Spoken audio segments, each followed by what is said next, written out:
One of Jessica Pegula's rivals was forced to pull out of the ATX Open when their ranking got too high.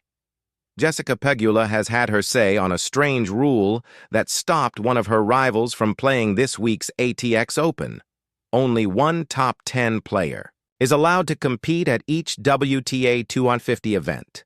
Madison Keys signed up to this week's tournament in Austin while ranked outside the top 20, but she re-entered the top 10 after winning her first Grand Slam title last month.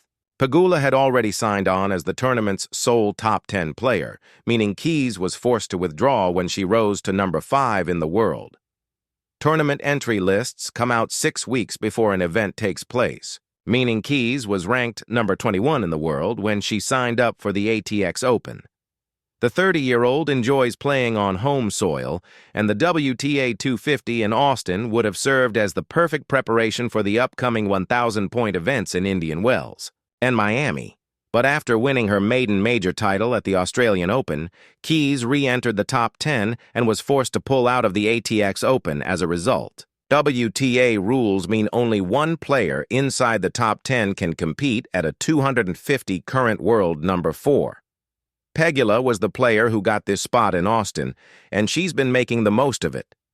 Now through to the quarterfinal, the American shared her thoughts on the top 10 rule after keeping Keys out of the draw. It's so hard to say because you can see both sides, right? She started.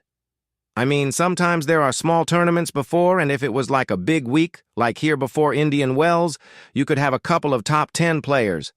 Maybe that doesn't benefit the lower-ranked players who are getting into these tournaments and trying to gain points and momentum to work their way up to the bigger tournaments.